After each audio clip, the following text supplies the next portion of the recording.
The revolution is televised.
Good evening, everyone, and welcome to the DSN Off the Ropes episode 3. Let's talk some AEW Revolution. Hello, everyone. I'm Brett Swinney, alongside of Brandon Ogden and KO Kyle Owens. How's it going, fellas? I'm good. I'm ready to talk some wrestling, man. Let's. Such a great pay-per-view last night. I'll tell you this: the first AEW pay-per-view I ever watched was last year's Revolution, and it was, in my opinion, the best pay-per-view of the year in all companies. I think last year's Revolution was the best, and last night did not disappoint either. A great show. Same here. Doing good. It's hard not to bob my head to Ricky's music there. You forget how good Ricky Stark's music is until you hear it on loop. So, but no, it was a good show. It was one where I didn't have a hype. It's like, oh, I want to watch it, and I was like, oh, AEW always puts on good shows, but it's like, it's like seeing a lot of these people face each other. Didn't have going with a lot of high expectations, and it exceeded them. So it was one where I couldn't be disappointed, but I was very pleased with how it turned out. And my favorite match of the night was probably one I was least excited to watch going in. So, well, and I think the AEW does that a lot of times. Like, it's like they can't do better. Like, it seems like every time they have put on a pay-per-view, we talk about this before. They're always a little longer. They used to WWE they've kind of gone away from the long pay-per-views. They've kind of shortened theirs up a little bit. I think Triple H has a lot to do with that. But AEW still, even with as long as it was, and with that long last match, I was entertained the whole time. It wasn't a spot where I was like, really, where I could have just went and took a break. I mean, it was pretty up to. Now, there was a couple of matches that they weren't as good, but still solid overall matches. I guess we'll start with the 0 hour. Did y'all catch the 0 hour match? I caught a little bit of it. I was trying to watch it through it, and I was like, oh wait, I can just watch it on YouTube. So it was buffering a little bit. But. Well, the highlight for me, and I didn't get to see this match, but just I wanted to see Mark Briscoe, an AEW pay-per-view. I think it's sad the way that he finally made it on AEW TV. Sad that it took his brother passing away for that to happen, but I'm glad they finally got it right and let these guys like this. He's going to carry on the legacy for his brother now. And he's going to get to be on TV. Hopefully they'll do something with him a little more. But Kyle, you get to see this match. You nod your head. What'd you think about it? I thought it was a really good match. It was a very good, and I like how that was the only 0 hour match. It's not like they loaded it up with 3 or 4 matches. It was the only one, so it had its time to breathe. Mark Briscoe and the Lucha Brothers. I love the Lucha Brothers. Cero Miedo. I love it. I love the Lucha Brothers. I think they're fantastic. Even the varsity athletes looked good yesterday. Josh Woods and those guys, they even looked really good. Haven't seen a lot of them. They looked really good in the ring yesterday. Just a great opening match to, I guess, the pre-show. It was a great match, though. It kind of, you could tell it kind of set the tone for the night. The crowd was into it. The action was fast and furious. I think it was a great 0 hour match for them. And again, love Mark Briscoe and the Lucha Brothers. I think they need to stay a trio and maybe go for the trios titles. But then what do you do with Pac? So I don't, maybe not. I don't know, because Yeah. Pac's part of the Death Triangle. So I don't know what you do with those. But it was a great opening match, I thought. Yeah, you got to find some place, and I don't know where it is, where you plug Mark Briscoe in. He's too good of a, I wouldn't say just label him as a tag wrestler, but he is. He's used to being in that tag scene. So a trio spot, I like that idea. I don't know if it's with them or maybe it's somebody he Well, finds a spot. what do you do with the ROH tag titles that were held by the Briscoes? What do you do with those now? I mean, because that now ROH has their own show on Thursdays on their app. So I would assume Mark Briscoe is going to be featured on that. But what do you do with the tag titles? Did they announce that? Mm-hmm. They had their first show Thursday, I think. I missed that. Thursday. So it's just on on the app. TBS. I think they are going to show like once a month on TBS, but the one the other night was not on TBS. Yeah.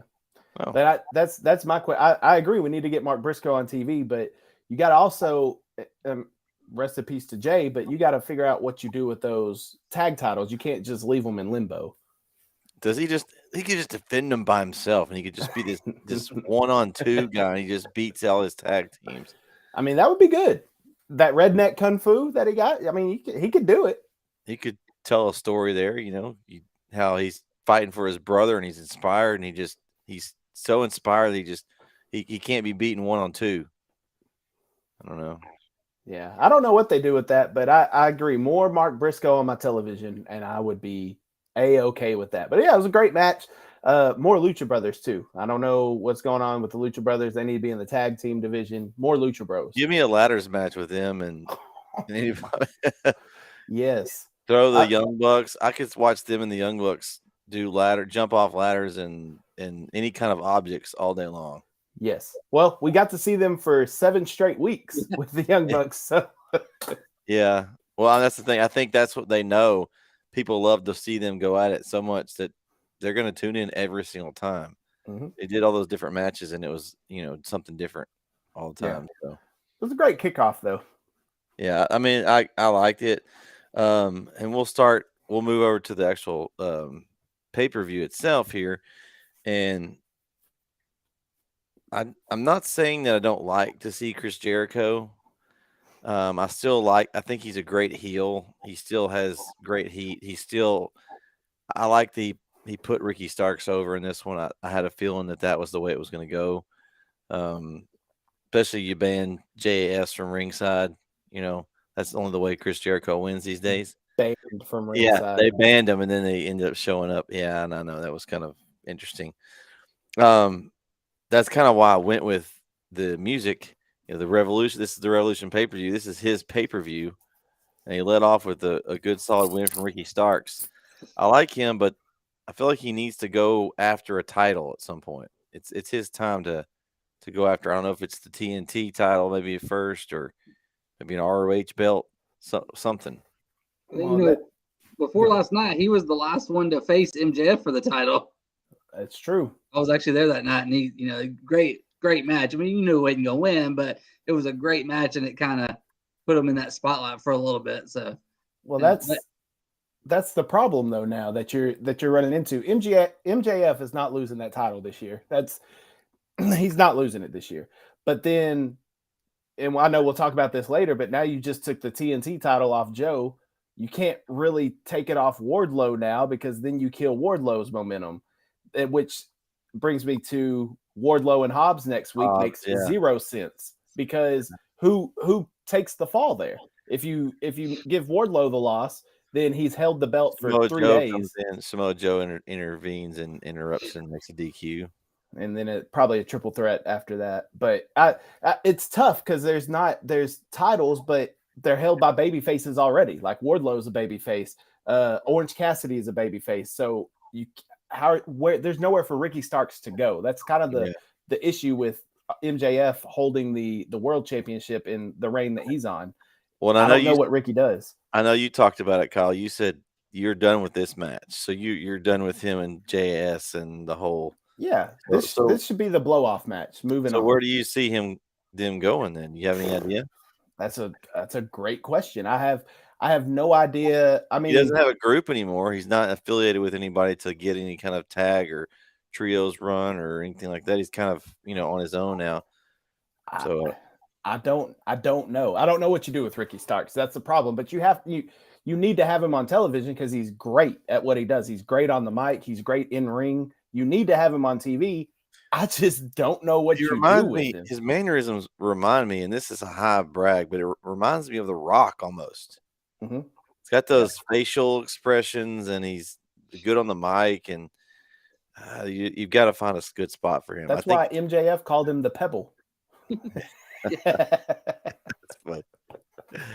Brandon, what do you think? You got any thought? Anything? The only thing, you're talking about with Orange Cassidy, with Orange Cassidy's he's already developed a thing where, hey, he'll defend against anybody anytime. Doesn't matter if it's his friend. So with him and Ricky Starks, you could have at least a title match because you don't have to do a long story with them. And you could have a banger of a match with them too. And so, you could do that. But but other than that, the next story for Ricky's kind of hard to, because it's where do they go? You could, they've done a lot with him lately. You don't want to take him to take a back seat right now because, like you said, he's so fun to watch and you can do so much with him. So, well, what about this? So, JAS was banned from ringside. I'm putting quotations around that because here comes Sammy Guevara running out. Which, if you're gonna ban somebody from ringside and they still come out, there's got to be some type of repercussion for that. You know what I mean? But anyway. He's gonna be fined or something later. He needs to be because that's all. It doesn't make sense. So if that's the case, then I can ban everybody from ringside. But oh no, I'm just gonna run out here anyway. That just doesn't make sense. But Action Andretti speared Guevara, so maybe Action Andretti and Ricky Starks team up and maybe enter the tag team division. My only problem with that is if they team up, they're gonna fight. They're gonna fight. Yep. So you're gonna stay in there with the same feud. Yeah. I feel like Jericho's done his job and put Ricky Starks over twice because Ricky's done beat him twice now. So Jericho and Ricky Starks, they should be done for now. And Ricky needs to move on. I just don't know what he moves on to. The only thing I could think is teaming him up with Action Andretti, but I don't.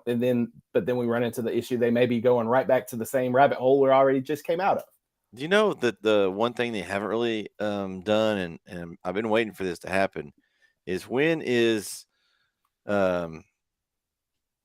Mr. Well, I want to call him Jack Swagger, but he's not Jack Swagger anymore. When is that gonna be? Jake Hager. Jake Hager. Yeah. Eventually he turns on Jericho and they have a feud, right? I mean, do something with him. He's one of the most wasted talents on the roster, honestly. They haven't yet to do anything with him since he was there, besides being Jericho's lackey. That could be a good match for Jericho. He finally is fed up with being second fiddle to Jericho, and he turns on. He's got enough people in JAS. He doesn't need him too. So I just wonder how long it takes them to do that if they ever get to that. But he likes his hat.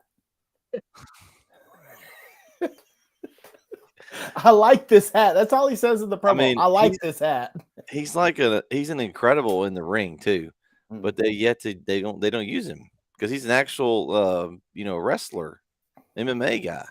Yeah. I don't understand that really, why they haven't done anything more with Hager. I think that's a problem that AEW has too, is their roster is bloated. They have too many stars and not enough TV time. So you get 3 hours of television a week with Dynamite and Rampage. I mean, there's Dark and Dark Elevation too, but 3 hours of television a week, that's a Monday Night Raw for WWE. There's just so much talent on that roster. And they've done a good job of creating stars too. Mm-hmm. Something that WWE doesn't do very well.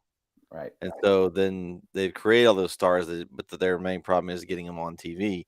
As in WWE, honestly, you've got the Bloodline, Sami Zayn, Kevin Owens, and the rest of it, I could almost care less about most of the time. Yeah. No, that's a good point. WWE does not do a good job of. They got more television time, but they don't have anything to fill it with. No, I think if AEW, AEW needs to make Rampage live. It needs to stop being taped. Rampage needs to be live. And I think you move Rampage to 2 hours, just like Dynamite. Make it the SmackDown to Dynamite. Do you move it to match up against it and have a Friday Night War? I don't think that's going to go well for AEW.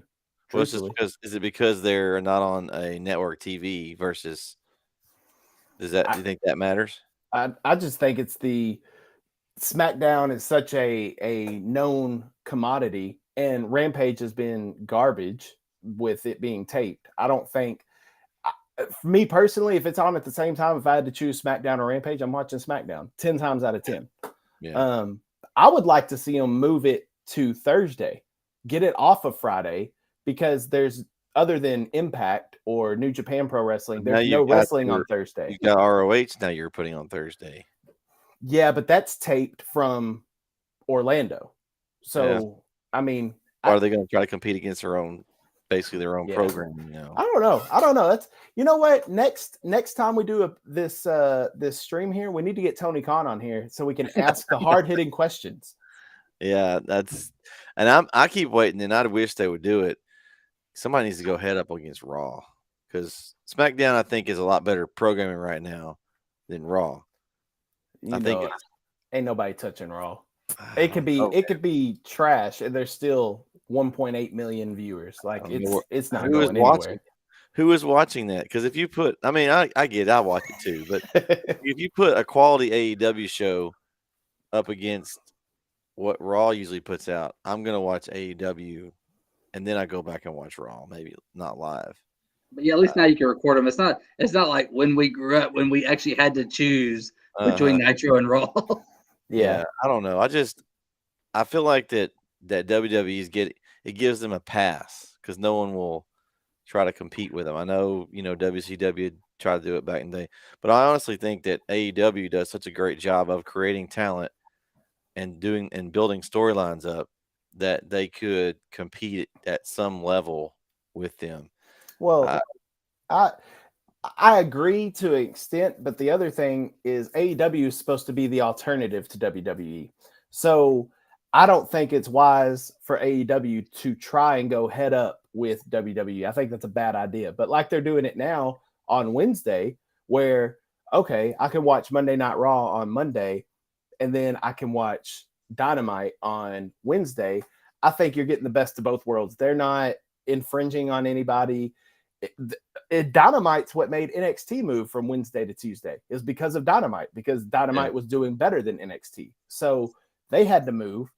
And so Wednesday's wide open. I think you keep it where it's at. I don't think it's a good idea. We saw what happened with WCW. It's not a good idea to go head up with WWE on a Monday night. It worked for a little bit. I know it's not great. I want someone to force WWE to start writing some good storylines. Yeah, because outside of the Bloodline and Judgment Day, it's skippable. Yeah, like I can go through and I can miss a couple weeks. Like I've missed a few Raw and SmackDowns here and there. I can go back and watch them in 10 minutes. I just there's a match up. I don't care about them. Skip. No, that's not interesting. Skip. I mean, I can go and I watch the storyline. Sami Zayn, Kevin Owens entanglement, and I'm done. I don't need to watch anything else. But at some point, that's going to be played out. Then what do you have? Right. Because you don't build new stars. So you're going to retread the same people. Yeah. I don't know. I don't think it would be a good idea to go up against them. I get what you're saying, though. But AEW is the alternative. So just having it on a different night, I don't have a problem with it. And before we move on, I did think about a couple options for Ricky Starks. Okay. Adam Cole, he's returning to the ring in a couple weeks. And Jay Lethal and Ricky Starks would be interesting. Ooh, yeah. Yeah, Lethal could put him over. Yeah. Yeah, I think that I like the Adam Cole, because Adam Cole's coming back in a few weeks. And they're going to give Adam Cole a big push.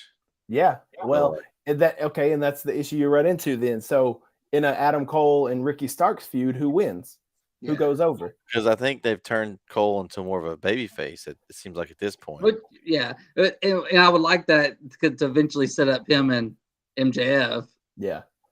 But I like the Ricky Starks Jay Lethal because Jay Lethal still has those guys. He's got Sanjay and Satnam and Action Andretti can still be in Starks' corner. Yeah. So Action Andretti could be in Ricky's corner, which would then kind of offset. And then if you want to do a tag match which I don't want to see Jeff Jarrett wrestling anymore. But if you want to do Jeff Jarrett and Jay Lethal versus Action Andretti and Ricky Starks, at least it's getting Starks on TV. I like that. I like that idea. Yeah. Well, speaking of getting a feud over with, the next one kind of buried a feud, if you know what I mean. As Jack Perry defeats Christian Cage in a last burial match, otherwise known as a casket match, I think. And they had to take a new take on it there. I really enjoyed this match, guys. This one's been building for a while. I think actually there were some injuries that kind of extended this feud out to where it is right now. But I kept waiting for Luchasaurus to come out there and do something. Never saw him, so I think that may still be something that maybe Jack Perry has to overcome at some point, because I don't think he's done with that. But I think the Christian Cage thing is buried here. This was an excellent match. I enjoyed this from start to finish. From Jungle Boy coming out there in his, old school, like street fight, just, jeans and ready to go. From Christian wearing a turtleneck with its sleeves cut off, a tank top turtleneck is what he was wearing. Christian's fantastic. He is the ultimate villain. He plays the villain role to perfection. Getting FU Christian chants, and he's just smiling. He's just loving it. I thought the match was absolutely great. It was brutal. You could feel the animosity between the two. It jumped off the screen, and I was so excited. I think I popped just as loud as the audience did when Jungle Boy finally hit Christian with a concerto. It's like, yes, finally. Now, he was torn about it, but he finally did it, and man, he smacked the heck out of him with that chair. The chair bent really good. Yes. Now, quick side note: do we know the secret to the concerto? How do they not smash their heads? Are they hitting the other side of the chair? Yeah, I think they're like hitting the other end of the chair so that it hits in. Yeah, it looked brutal, but you could really easily hurt somebody. Yeah. Yes, but it looked brutal, but it was. I mean, that's everything that match needed to be. I think this is the perfect. And I like the way that he, paid his last respects there at the end before he shut the gave him a little kiss. I think that was and the pyro with the casket dropping was neat. He had to basically bury his mentor, basically. Yeah, that's what ended up happening. So, Brandon, what's your thoughts? Yeah, I didn't get to see a whole lot of this match. I saw, it was going in and out. Well, AEW's is like 3 dots. Right and Brandon, I need to hook you up. I need you to hook you up with my my pay-per-view provider.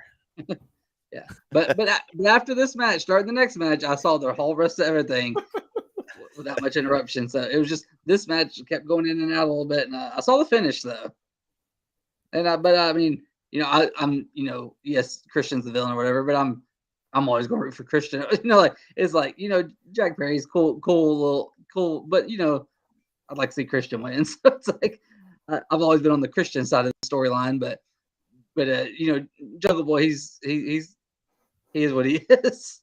And you mentioned Luchasaurus. I think, unfortunately, I don't think we're completely done with this feud just yet. And the only reason I say that is because Luchasaurus, I think, will come back and then eventually turn on Christian.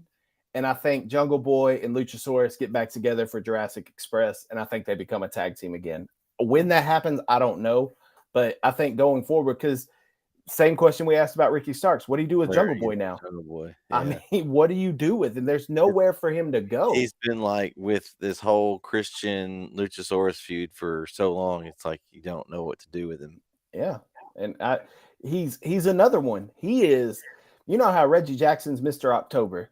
I think Jungle Boy is Mr. AEW pay-per-view because he just puts on bangers on these pay-per-views. Like, he is fantastic. I'm a huge Jungle Boy fan, but I don't know what you do with him. I don't know. The only thing I can think is Luchasaurus comes back and you put him in the tag division. And I know I said the same thing with Ricky Starks, so let's just load up the tag division, I guess. I don't know. Well, I have a lot more faith in AEW coming up with something than I would if this was a WWE. 100% in WWE's realm now. if Triple H was still completely in charge, then I would have faith in Triple H. But since he's kind of since we got the old man coming back, I don't trust WWE. I don't even, at not all. even. I mean, Triple H has done some good stuff, but not even now. I think I still trust AEW more than even if Triple H is solely in charge, because you know, honestly, the bloodline thing kind of fell into their lap.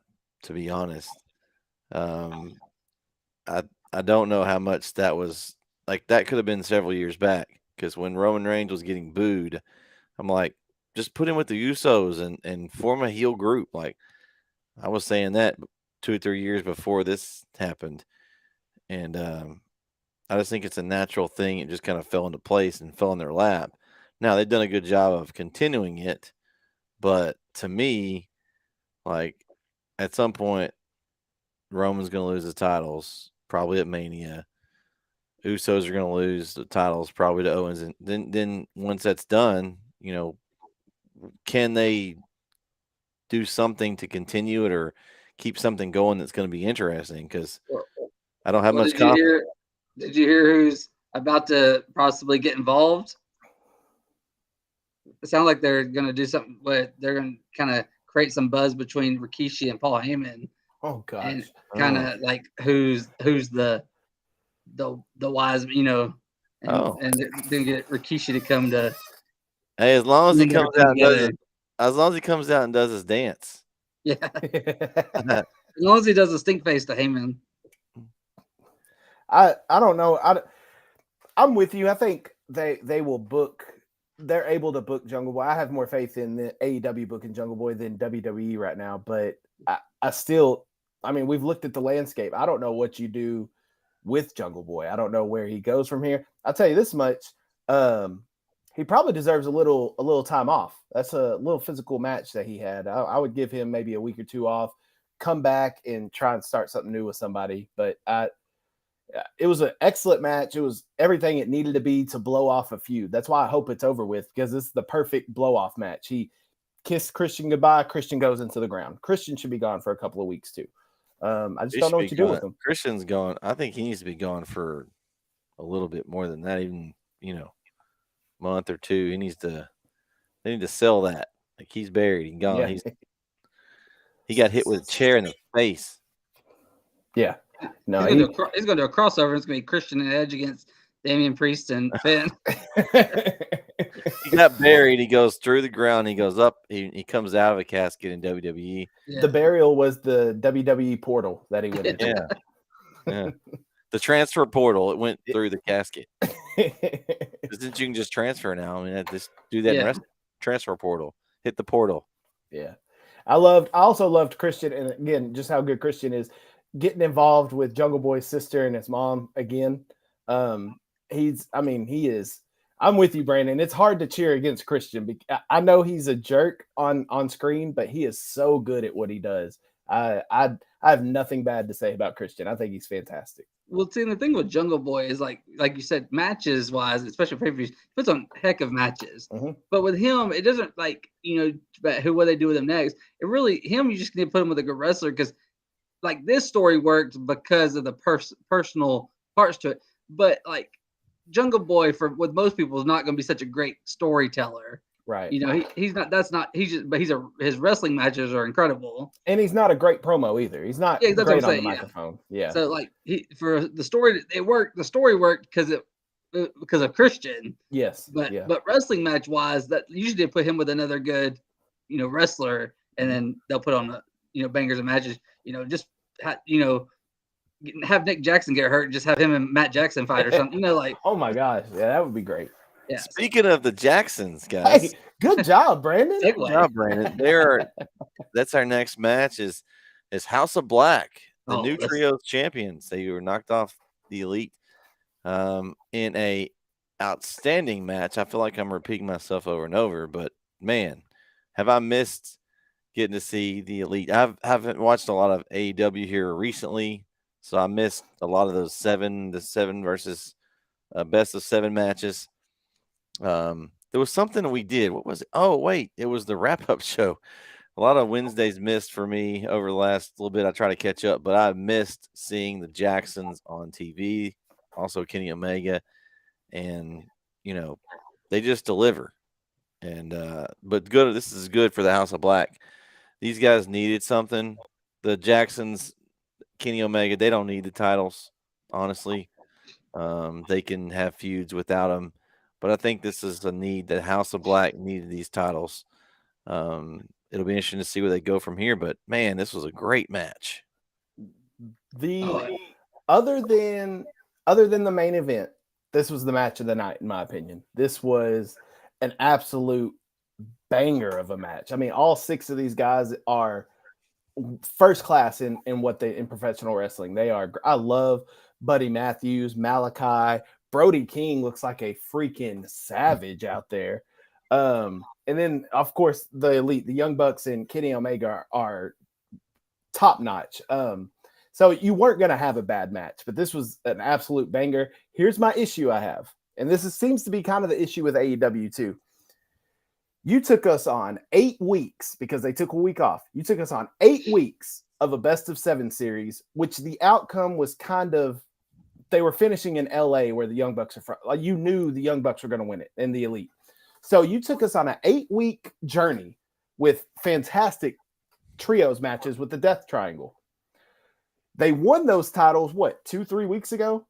Maybe a month ago? And now all of a sudden they're not first, but they defended at the pay-per-view to the House of Black and they lose them already. So all that 8 weeks of television, in my mind, just goes down the drain, because what's the point now? You didn't even give them a title reign. Now, I love the House of Black having the titles. I think they deserve it. I think they're fantastic. My issue, though, why did we have 8 weeks of matches or 7 matches when you're just going to give it to the House of Black at the next pay-per-view? That's my only issue I have with it. They needed some matches. And I wonder, and this is something we have to talk about. Did we know that the whole backstage brawl with CM Punk, that probably had a lot to do with the way this was weird? They could have possibly had set up this to happen at this pay-per-view. Maybe they were going to have the titles that whole time, and to set things back right, maybe this is what happened. They didn't get as long of a run. I don't know. Yeah. Like I said, that's my only issue with it. But I feel like AEW does that a lot. We'll talk about the TNT Championship coming up. They're putting themselves in the same situation. But I mean, as far as the match goes, it was fantastic, and I'm happy for the House of Black. I hope they have a substantial run, even through the next pay-per-view. I would say, a 4, 5, 6 month reign for House of Black next? would be good. Who's next for them? Who we think? Anybody? Y'all have any suggestions on? I mean, you could. They just did it, but Death Triangle versus House of Black with Lucha Brothers and Pac versus House of Black be an epic match. Mark Briscoe and the Lucha. I mean, there are a ton of trios. What about the there. Acclaimed with Daddy Ass? That would be entertaining. I don't want to see Daddy Ass in the ring anymore either. He's still entertaining. You got it. He is entertaining. I mean, the Acclaimed were here, and he's put them like on that top tier level just from him being involved with them. Yeah, I don't know who would be next for House of Black. Blackpool Combat Club. Are they still together though? Well, I think they are, but like I was kind of hoping we'll get this later, but I was kind of hoping maybe one would kind of turn last night, during that last match. But we'll get to that later. But I mean, it's hard to tell if they are. I think they technically still are, but it's always Wheeler Yuta. His gear always has the Blackpool Combat Club stuff on. Well, I know Wheeler and Claudio are for sure in. Moxley is sometimes with them. So yeah, I would do Wheeler, Claudio, and Danielson now. Since Danielson lost this match. Well, Danielson hadn't been involved with the Blackpool Combat Club in a couple months. Yeah, well, since Regal left, so it's hard to tell. So yeah. But I would like that. If so, you could do that. Yeah, no, 100%. I would Moxley, Claudio, and Wheeler versus the House of Black. Take my money. That's gonna be a banger. Yeah, I think I just want to see. I don't know who House of Black will go against, but you have plenty of trios. There's a lot of factions in AEW, so there's plenty of options for House of Black. It's not like they're struggling for competition, like we were talking about with Ricky Starks and Jungle Boy, House of Black has a lot of competitors that they could go against. Just who makes the most sense, and you got to don't give me a trios championship match in 3 weeks on Dynamite. Let's build this story up so that for the next pay-per-view. Yeah, that's one of the things, and you talked about that. That's one of the things that they do a lot. It's like, let's have a title match, every week. It's like, are you really gonna? It's one of those you can't sell it. Are you really gonna just return the title back over? Of course, I guess you can, but then you don't have any, then the champion doesn't get any run. So and there was really no build for this match. I mean, they built this match maybe 2 weeks before the pay-per-view. Like there was no story behind it. It was just kind of like, here, these 6 guys are great. Let's have them wrestle. I still wonder what their plan was originally before they got suspended for that whole time. Because I mean that you have to because I think I've heard several times from different outlets that AEW they have their stuff like 6 months in advance. Yeah. So like they've got their stuff planned out. I mean, that makes sense. I mean, some other people should take notes on that. But anyway, so they've got it in advance. Well, then this happens, it's not planned. So now you've got to, just because you got one story different, that affects a lot of other things. So I just wonder if that was why this was a little weird. Because I mean, they don't do it a whole lot. Every once in a while, they'll do something weird where the title flips, just like you talked about. That one was a little strange. I'm not sure why Samoa Joe ever won it. He was his own title. I don't know why that was needed to have 2 when there's so many belts. Unless you're going to do some belt collector thing where he just starts collecting all these belts, and that's another thing. There's too many titles on AEW, well, especially when you have the ROH ones mixed in. Yeah, you got the ROH. Then they bring in was it the non-sanctioned FTW title? Yeah, is that one? Do they still? Is that one still? Does Hook still have that one? Yeah, and Hook just defended it. I want to say it was either last week or week before last on Dynamite. He just defended it. So, but it's not a real title. But they had a graphic for it and everything. I don't mind the titles as long as you have room to fit them all in. And that's what their problem is. We just talked about earlier, the airtime on TV. You've got how many titles versus the 3 hours of programming a week that's on TV? Well, just look at the pay-per-view we just had. Where was the TBS championship? Jade Cargill wasn't on the show, which I'm okay with that, but she wasn't on the show defending that title. The All-Atlantic Championship was on the show, but it wasn't defended. I mean, they got all these titles, and it's like they have so many titles, they don't know what to do with them because there's not enough television, and you can't load up a pay-per-view with just straight title matches. I mean, I guess you could, but that's, I mean, I don't understand what they're doing sometimes. But I like their problem more than WWE, where you don't have enough titles to have anything going on. Well, one guy's got 2, and then you got this guy. Well, he's not on the pay-per-view this week, or it's like they have problems with that. It's the opposite problem, which I don't like that because you need most of the time, especially with WWE, since they don't know how to tell a regular story, they need a belt involved. Yeah, and when they don't have a belt involved, they don't have it. They have trouble. It seems like to me, as in AEW is able to tell some stories where they don't need a belt, and they have a lot of belts.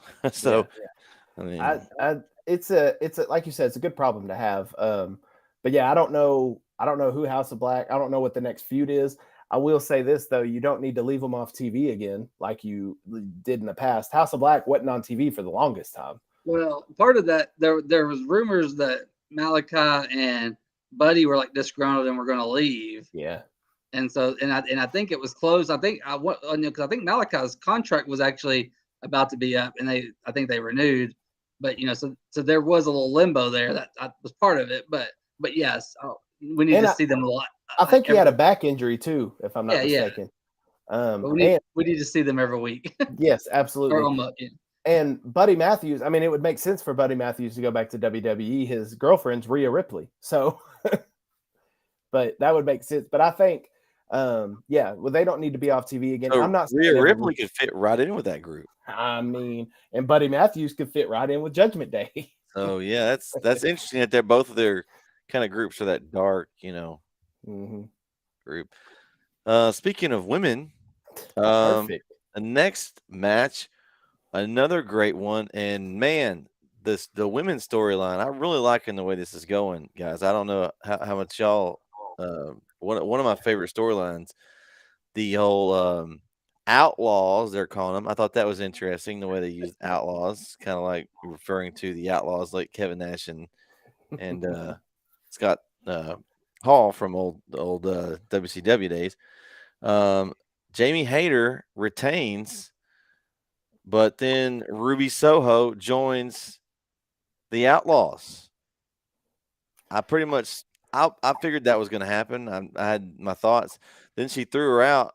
They threw her out of the ring. I was like, oh well, I guess that's not going to happen. And then, yep, and it still did. So, match was great though. I mean, I really these all three women. Saraya looked good to me. Of course, she always was good in the ring, but you never know when you've been out of the ring that long. This was probably her biggest match in, I don't know, 4 or 5 years. I can't think of how long it's been so long since she's been out. I can't. She was out of the ring for 5 years before Yeah. she came back at the last pay-per-view. But I mean, this was her biggest match, obviously for the belt here, and I thought it was a great match. It's still weird to me of how we got from Jamie Hayter and Britt Baker, like, railing on the crowd, and all of a sudden they have completely flipped them. AEW does a really good job of like subtle, like complete turns with their face and heel characters. Like it's like all of a sudden in a week or two's time, Baker's gone from being hated by everyone. Now she's the babyface because she's the original. I really like the way they did that, and I wonder if they're going to build something up with a big group on both sides. Now you've got 3 women on the side of the Outlaws. Now you've got Hayter, Baker, and I don't know who's going to join them now, but you got a really good kind of a women versus women match that they could do with this. I got a couple of options for you. Where's Thunder Rosa? Where's Serena Deeb? I mean, Hikaru Shida, she was a part of this storyline, and then all of a sudden she's out of it. And she was on the other side.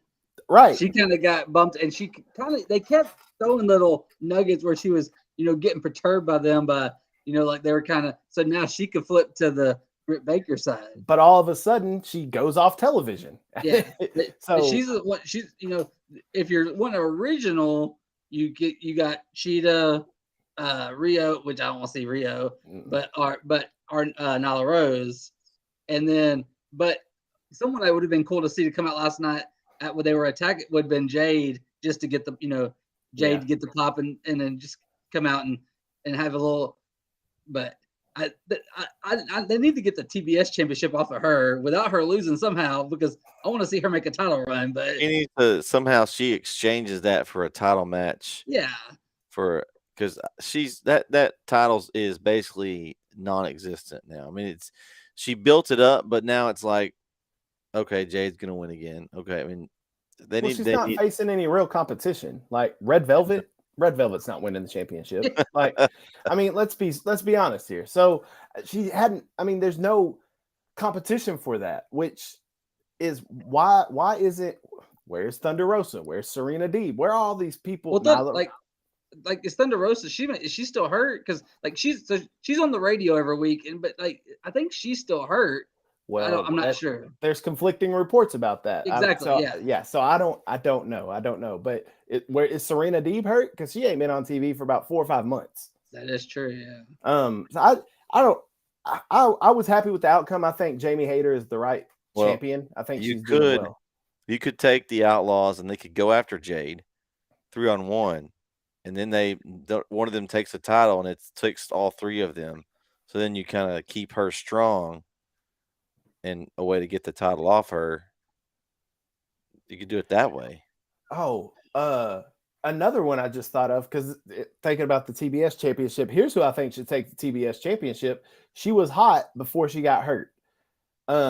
Chris Statlander. Yeah, I was gonna say the alien girl. Yeah, Chris Statlander. She was on track to beat Jade. I think the original plan. We were talking about original plans. I think that was the original plan, was to have Stat beat Jade for the TBS championship, and then Stat got hurt. What about Ember Moon? She's got what's her name now? Oh yeah, She could be on Athena.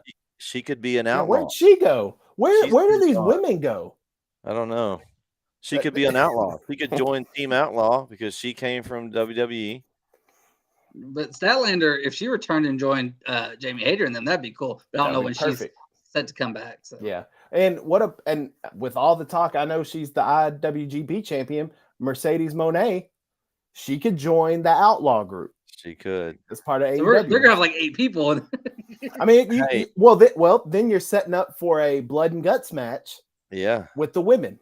I love to see those kind of, like, you don't see many women groups anymore, and I think that would be pretty cool to have, because you can run those for 4, 5, 6 months, have people turn and show up, and and you have so many different matchups you could have. I mean, you could you're not facing the same people over and over, so you kind of mix it up. Yeah, that's a good point with Mercedes. When I think she's got to land in AEW. She ain't going back to WWE. I think we can. That's out. I think she will end up in AEW. I just don't know when. But I think this storyline, the only way to really cap it off is with a blood and guts match with the women. The men had one, past 2 years. I think the women in a blood and guts match with this on the line, you get 4-on-4, kind of like a War Games. You get 4-on-4 in the blood and guts. I think that would be a fantastic match. I don't know how AEW would feel about putting Saraya in that physical of a match when she's, returning after 5 years. I don't know about that, but I mean, you could kind of protect her with 8 people in the match. You can kind of protect her where she doesn't have to take these big bumps. Well, but last night she took a bump on the apron that looked gross. So I don't know, but I think that's what they're setting up for. I think they're setting up this whole storyline to blow off at Blood and Guts. That's what I think. Yeah. A couple of things that were notable. Jamie Hayter is over. Like, she is like, she went from being absolutely hated to just beloved, kind of like I was talking about with Britt Baker. She suplexed both women at once. I mean, that's pretty impressive. And it might be, I mean, Saraya, to me, she had the other matches, but she looked like she was back. Yeah, she looked really good last night. The rust or the everything I think has kind of been worked off. I think she's there, and this storyline, I mean, to me, it just reeks of NWO. You're painting people, you're painting L's on people. I know that I guess it's for loser. I'm guessing is what L means. I don't know if they've ever really. I've never heard them mention what the L means. You may have missed it on TV. Did I miss that, or did they said anything about? I'm assuming that's what the L is. There, it's almost like D-Generation X, old school D-Generation X. It's got the lime green. Mm-hmm. Yeah. So that interests me where they're going to go with that. But I mean, man, they've got some good stories going there that are going to carry over. I'm excited to see where this goes Wednesday night.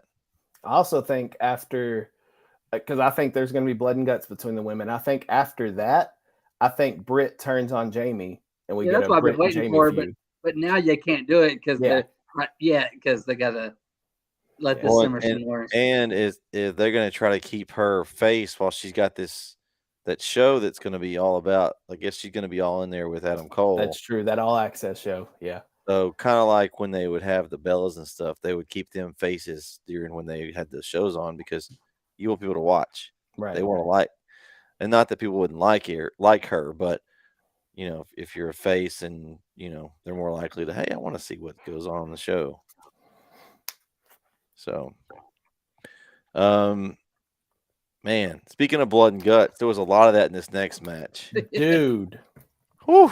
Can I just say before we get into this, and I tweeted this out, I was physically uncomfortable watching this. Like, was it the fork? It was the fork because he literally looked like he was stabbing a body with blood squirting. This is stuff you see out of movies. I was physically sitting there like, dude, this is a little Yeah, much. my daughter was like, "Hey, what's he doing with that?" I'm like, Your daughter yeah. was watching? And Oh. the kids were watching. My son was watching too. Well, he's like, yeah, Kristen couldn't even. She was in the room and she's like, "What is he doing?" I'm like, It was graphic. It was stabbing him. one of the more graphic matches that I remember seeing. It seems like that. And no offense to Moxley, but it seems like every match he's in now is a bleeding match. Well, you knew last night's was going to be, but yeah, but the regular pinfall matches will be like that I mean, too. he's bleeding no matter what kind of match. And I don't know if it's just because he's busting himself up so much now that he just bumps himself and he just starts bleeding. But man, I liked Renee's reactions on Twitter. I didn't even see those. Yeah, she was adding a couple little commentary during the, just kind of like, hey, she was kind of uneasy with it too, you know. Dude, I mean, it first off, another, again, the word of the night or the phrase of the night, a banger of a match. It was absolutely fantastic, but it was uncomfortably gory and graphic to me. And the another issue AEW has is they show blood so much that it's kind of losing its effect now. Like this match specifically was tailor-made for blood. Like, yes, you should absolutely be bleeding like a stuck pig, but like Brandon said, every pinfall match he busted open. Once you see blood so much, you just get desanitized to it or desensitized, and it's just. I mean, last night is not the best example, but there was like 3 or 4 matches that had blood last night. Yeah, because even like I know it was an Iron Man match for 60 minutes. It's gonna happen, but even the MJF Bryan Danielson match had it, and like you don't really need it with it because that's supposed to be 60 minutes of technical greatness. Well, FTR came out and Dax Harwood was bleeding. He busted open. He didn't even do anything. How? I never saw it. I was going to say that. I was like, he comes out and doesn't even really do anything, and all of a sudden he's busted open. I mean, he cut his head shaving. It's just AEW, and I like the fact that AEW shows blood because WWE doesn't, and I think there's feuds where it needs to happen, like Edge and Finn Balor. That blow off when it finally happens needs to be bloody. Like that's how that needs to end. So this one right here with a Texas death match, you knew it was going to be graphic, but my gosh, we're talking bricks and chains and chairs and barbed wire. Curb stomp on the bricks. Did you hear them do the the Seth Rollins with Moxley out there? That was the crowd was awesome, but the match was the fantastic. chain. That was a nasty final spot there. Yeah, I was like, oh my gosh, you're gonna kill him. Yeah, he was hanging with the chain over the rope like that. And I thought that Adam Page was about to do a dead eye on those bricks. And I said, man, this is not going to end pretty. He didn't get to, but I mean, and then the one where Hangman was up on top of the turnbuckle and Moxley pushed him off. He nearly missed that table.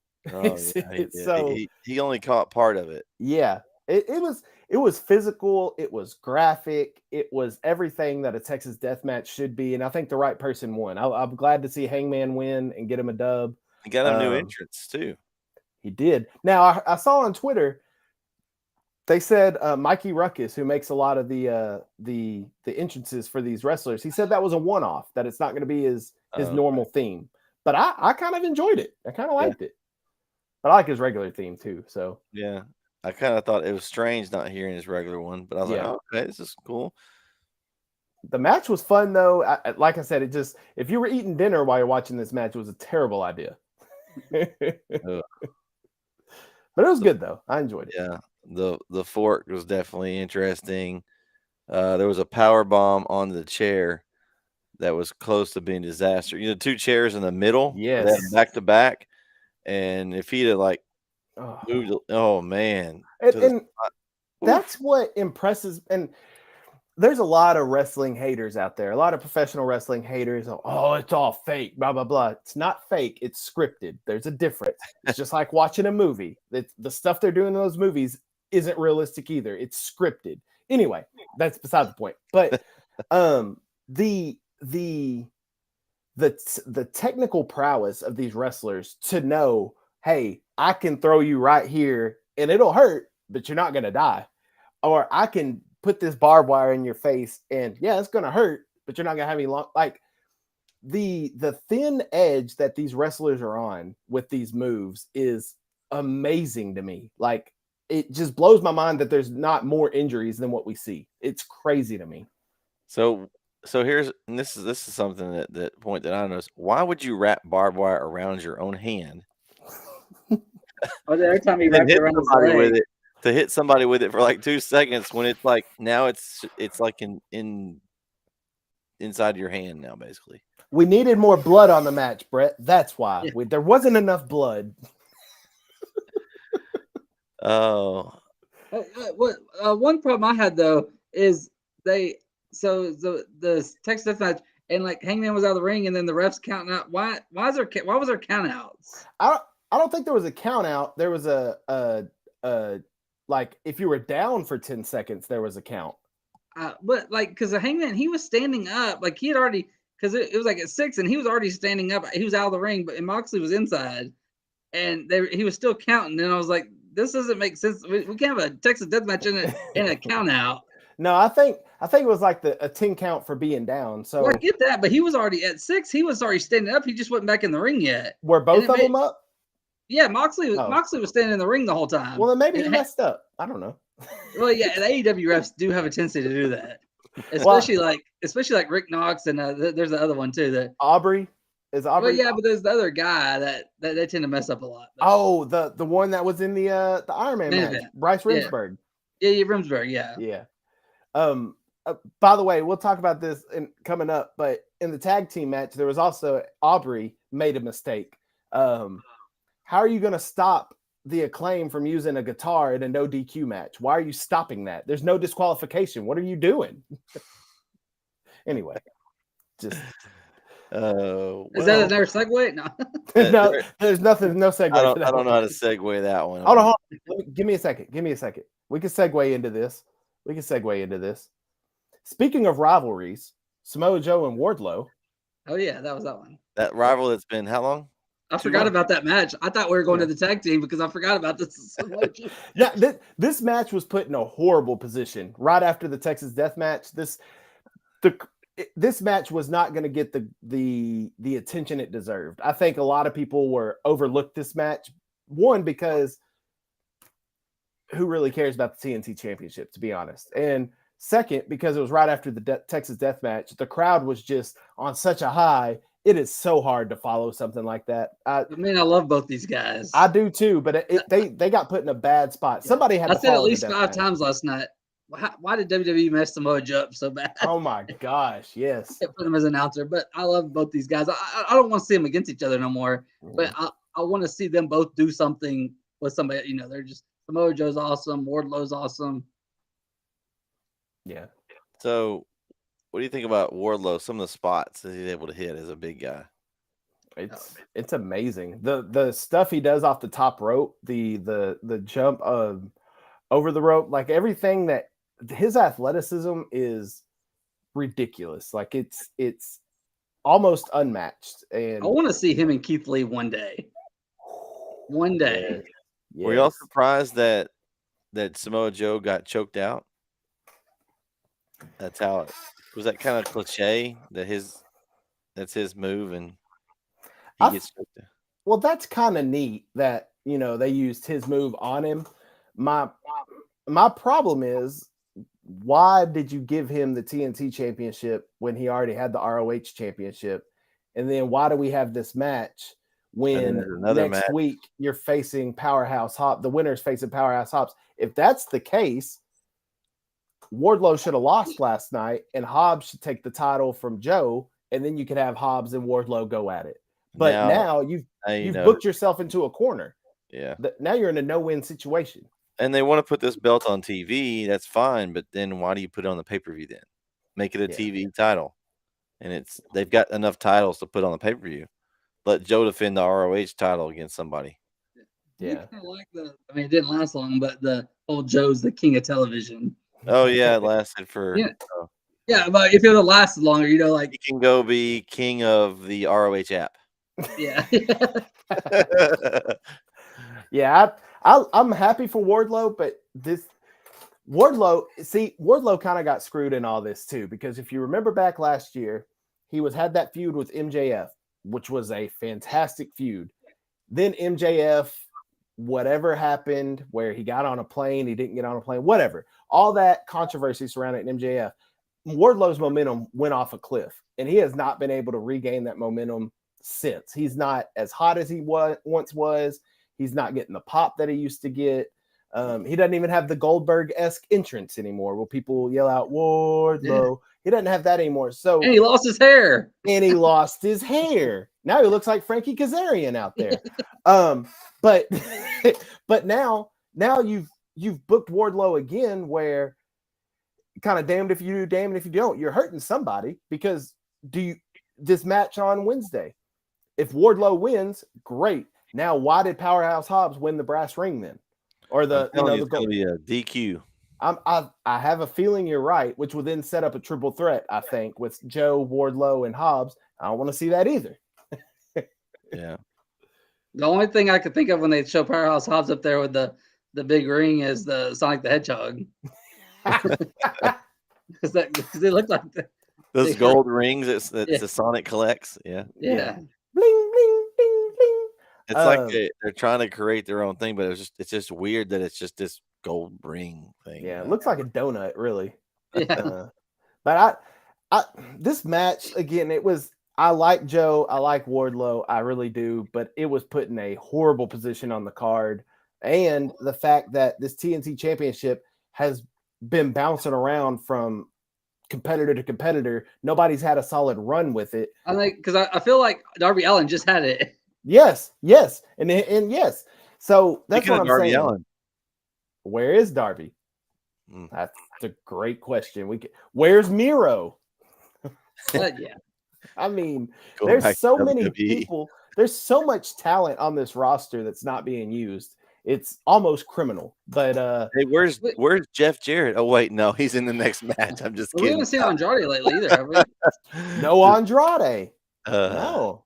Yeah, it's a problem. But anyway, the match was what it was. I wasn't very interested in it. This was also around the time where I had to start getting ready for the newscast on Sunday, so I was kind of half paying attention, but it didn't grip me like all the other matches did. I think of all the matches of the night, in my opinion, this was my least favorite match.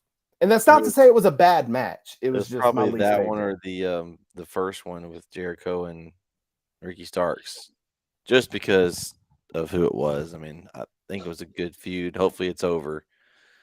But this one, I think it was just in a bad spot. Yeah. I think you're right on. I think that's really what hurt it. Anybody following that Texas Death Match, though, would have been, I mean, other than maybe MJF Danielson, any other match would have fell flat, I think, after that. I think the crowd might have died if you put those two back to back. Yeah. The Chase Center would have been a crime. It'd have been deflated. Yeah. So this next match, y'all got to catch me up on this, because when did the Guns win the tag titles, and how did that happen? Like 2 weeks ago, right? Or I missed that. Because I came out, I saw this match. I'm like, did they steal the titles?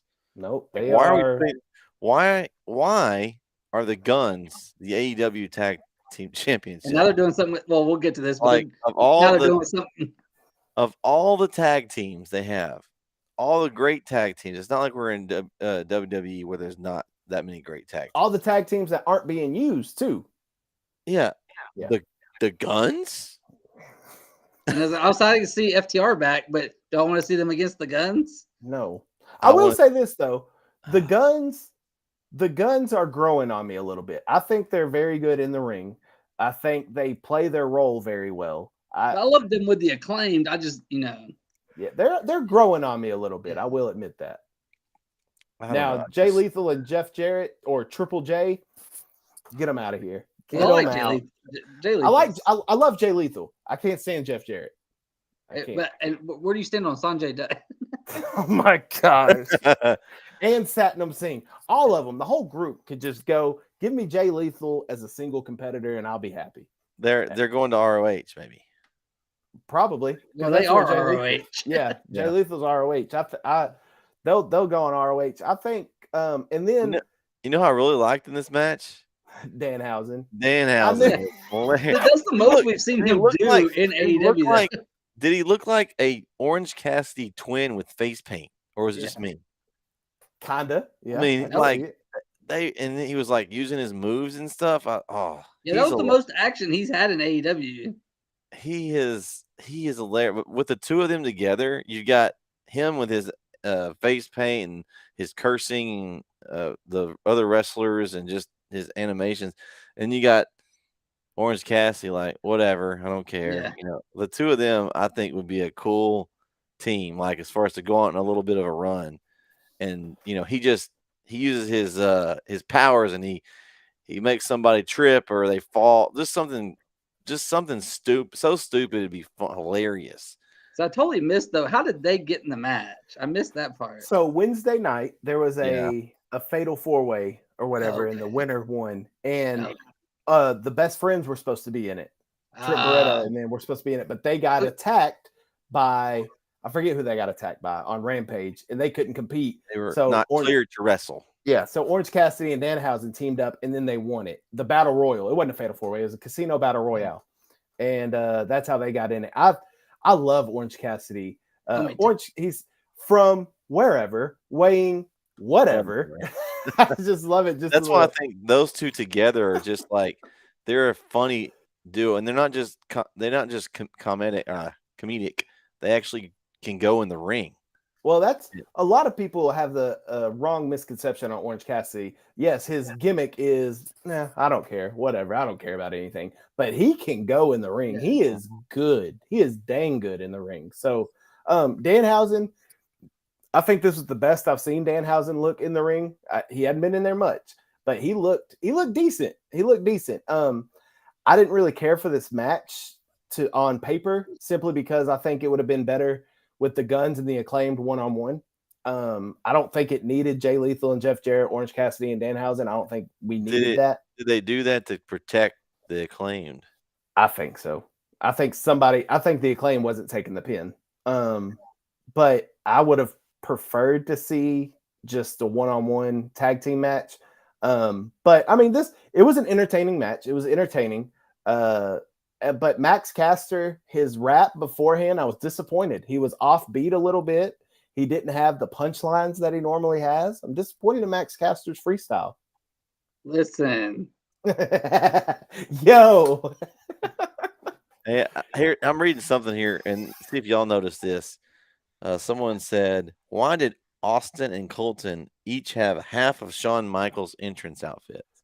Look, I that's the first thing I thought about. I can't remember which one it was when they were showing him on screen. Whoever was on the left, maybe it was Austin, I think.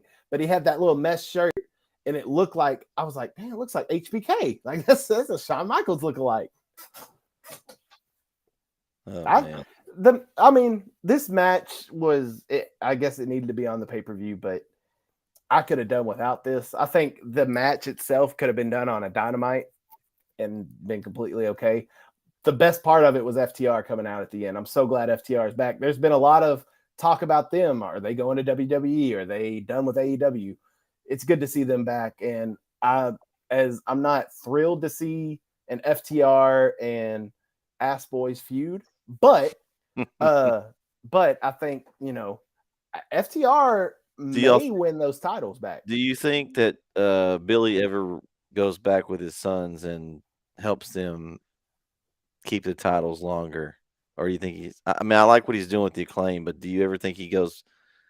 Because at some point, this matchup, FTR, the Guns, total mismatch, right?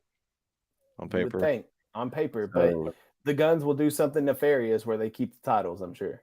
So we don't think that Billy comes back with them and helps them keep the titles and ends up turning.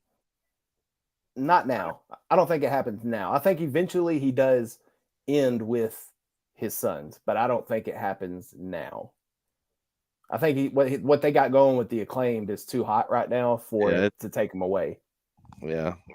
But it would get a ton of heat on the Guns if he turned on them. So I don't know. But I mean, he turns on them, and then it sets up an Acclaim Guns match where the Acclaim ends up taking the titles back. Do you put the Acclaimed in? Because a tag team title match is coming with FTR and the Guns. Do you put the Acclaimed in that as a triple threat? Because what do you do with the Acclaimed if you don't do that? I thought that you shot it down early. You didn't want to see Billy in the ring, but I thought he might go after the could have been a trios. I think FTR will be in a trios. I think CM Punk's coming back, and I think he'll join FTR. Maybe I don't know when. But I have good a feeling. friends, so that could be. I have a feeling that CM Punk okay. I just thought this out in my head.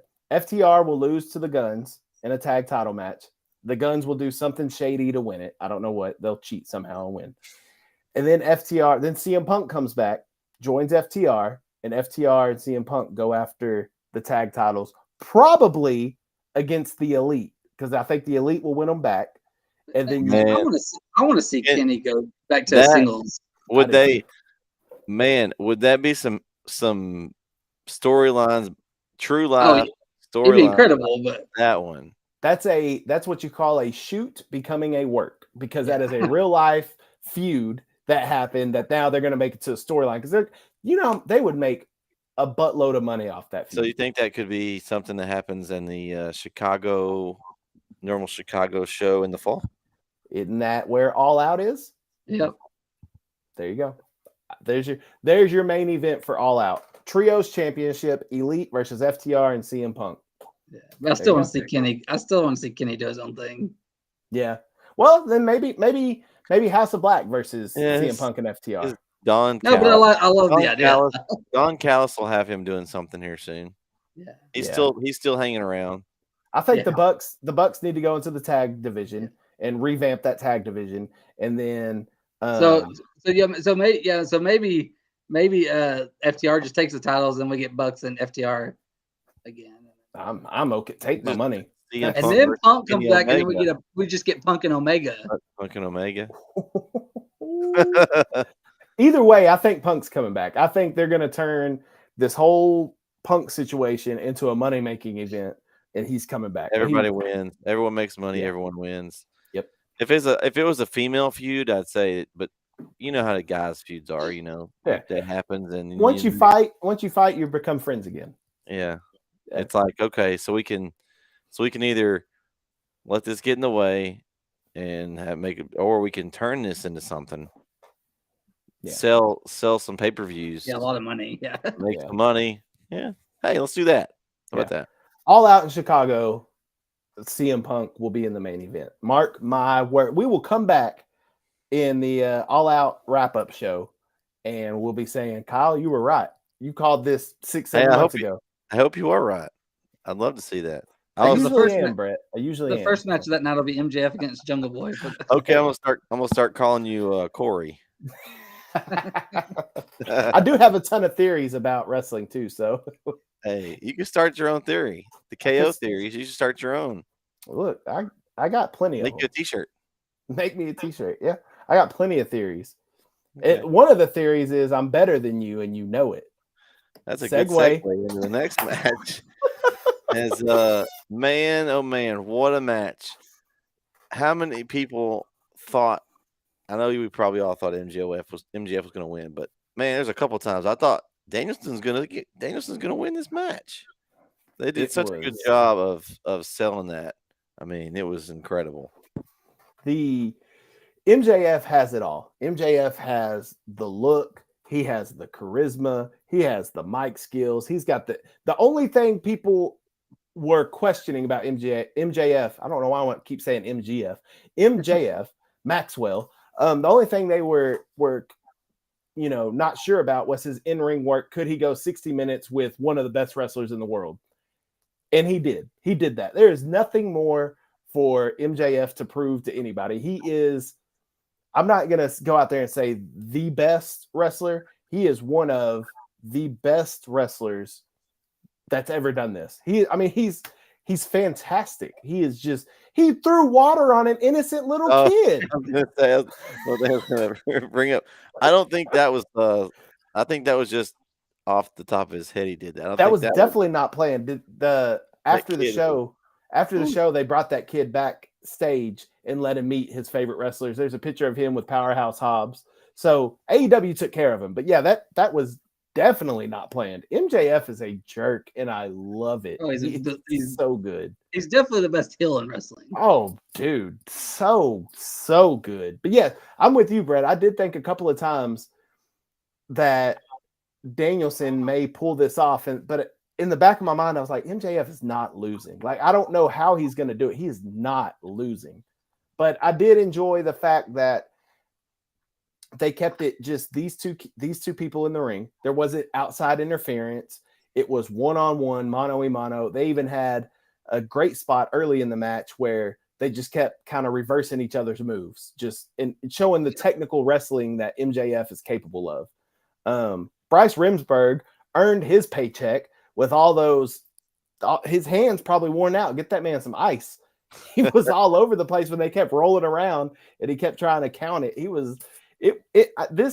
I haven't seen many Iron Man matches. I must admit, I haven't seen many of them, but this had to be, from everybody I've heard talk about it and from what I've seen, one of the top Iron Man matches of all time. This was fantastic. It was everything you wanted.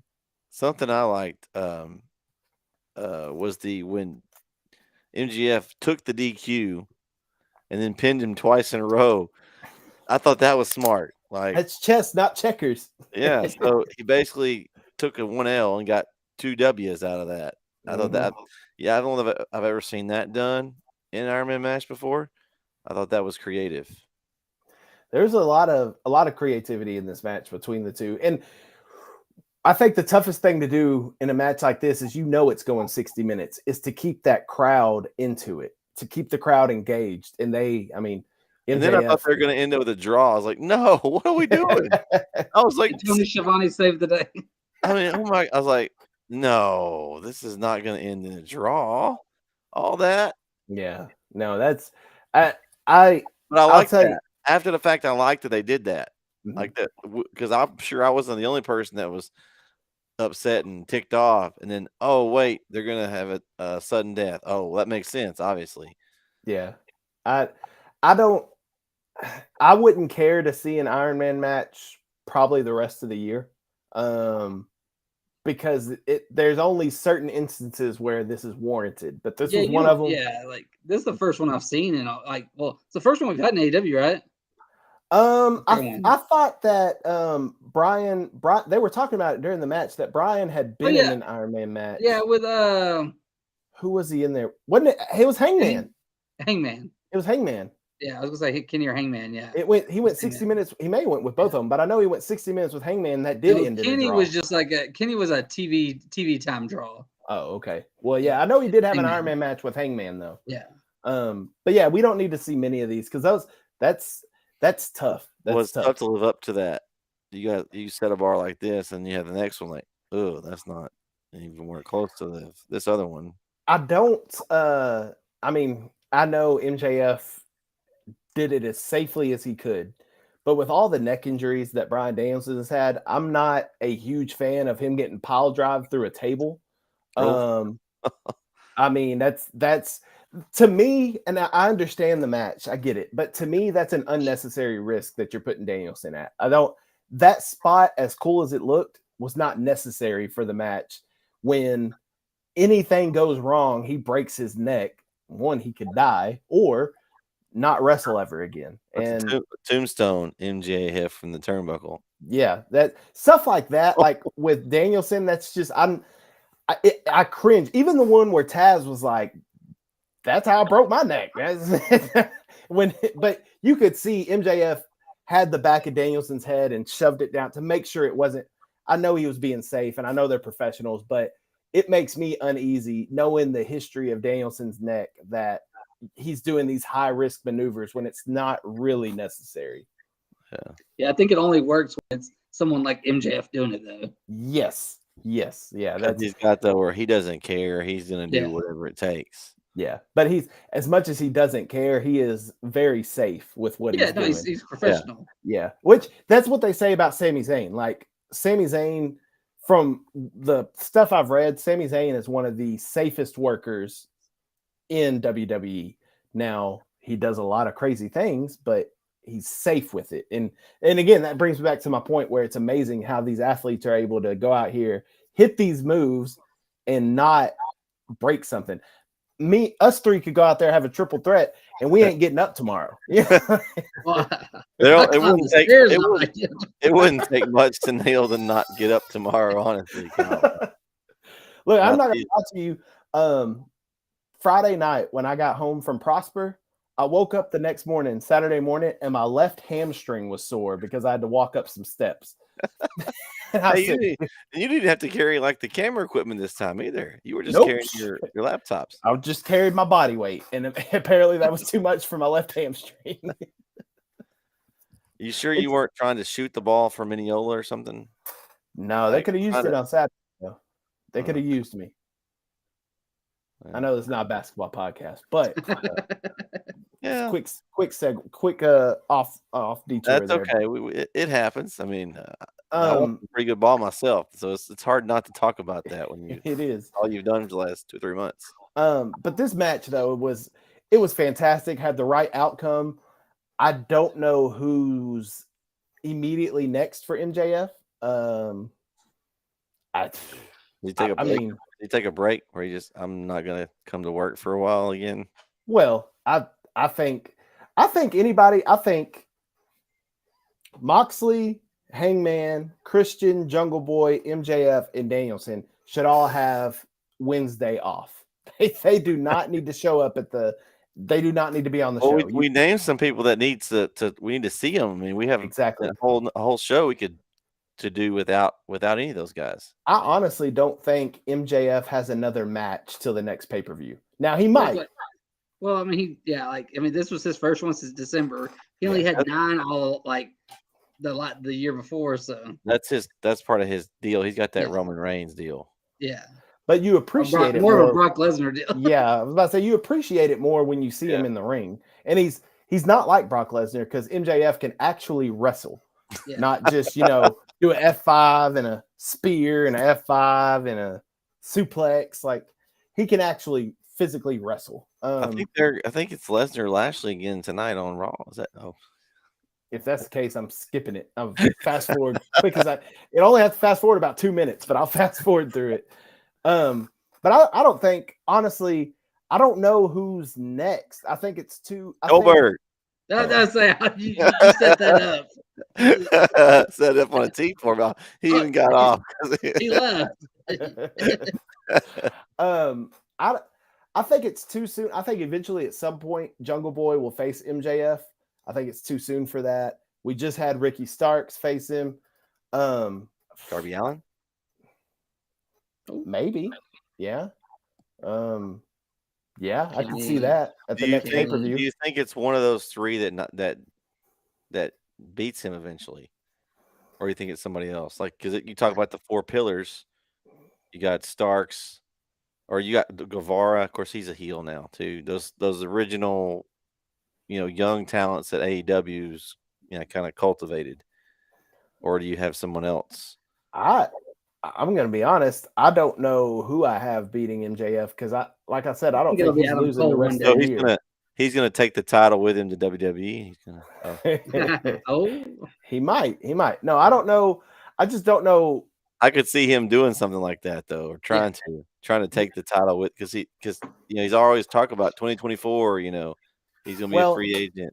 He has a lot of comparisons to CM Punk with his pipe bomb promo. The same thing CM Punk did, winning the title and leaving the building. I mean, I could see MJF, he's coming out on Dynamite saying, my contract's up. I'm taking it to WWE. Hello, Trips and jolly old Saint Nick. Like I can, how MJF is. But right now, I don't know in the immediate future. You could put Hangman up against him at the next pay-per-view with the way Hangman just performed against Moxley. He's got Mox behind him now. You can do a Hangman MJF. He'll need a little bit of break though. Yes, 100%. Well, the next pay-per-view is not till what, May? Is it May? Is that All or Nothing? Yeah, Double or Nothing. Yeah. Yeah, in Vegas. I think that's Memorial Day weekend, I think. That's a quick turnaround for them. They normally take like 5 months before. Right. So I think give Hangman a couple weeks off to get those fork stabbings out of his head. And then I think that's the next one. I think Hangman MJF at Double or Nothing. Because I just don't know who else you would. I don't know who else. If they sign somebody else or somebody. They don't need to sign anybody else. They can't get the people they got on right now. I didn't say they needed. just not yet. I didn't say they needed to. I'm just saying, that's usually how it works. Yeah, That's one of the things that you didn't see. I mean, I guess you had FTR returning. AEW has been real big about somebody's going to show up that you weren't expecting, whether it's a new signing or somebody returning or on their pay-per-views. It seems where's like Swerve? he's hunting for Keith Lee, I guess. That's another one. That's another one. AEW has so many people that they can't put on TV that are great quality wrestlers. Very disappointing. So overall, an A. Anybody disagree with that was an A show? No, I think A is a good rating for that. So it didn't have Bobby Lashley or Brock Lesnar on it, so A plus for me. No Goldberg, no. One match I promise you I will not watch at Mania is Brock Lesnar and Omos. What about Bobby and Bray? Just to see what Bray does. Depends on the story. Depends on what they do in these next 4 or 5 weeks. But they haven't done much yet. No, and I can promise you I'm not watching Brock and Omos. We still want to do a pre-Mania show. Yeah. We should make our predictions before the show. Do some predictions. Yeah. And we'll have to figure out how we want to do the Mania one after that. There's 2 nights. Yeah. We'll figure that out at some point. But yeah, I guess that'll be the next pay-per-view. I don't think, of course, we just talked about the AEW. Next one's not until May, so they're not gonna throw a fast lane at us this year. Well, they kind of left it open here. The WWE's got plenty of time to kind of get some storylines rolling here. Whether they do it or not, that'll be to be determined. But we know we have some interesting stuff with the Bloodline and Sami Zayn and that whole thing. That'll be interesting. But yeah. All right. Well, that's all I've got. Anybody final thoughts? Great show. Very entertaining. Very enjoyable. All right. Well, I guess the Revolution was televised. So that's going to be all for tonight's show. And I'd like to thank everyone for watching the Off the Ropes Episode 3 AEW Revolution. We'll be back before Mania to make some predictions and a little pre-show. For Brett and Kyle and Brandon, we'll catch you next time right here on Off the Ropes.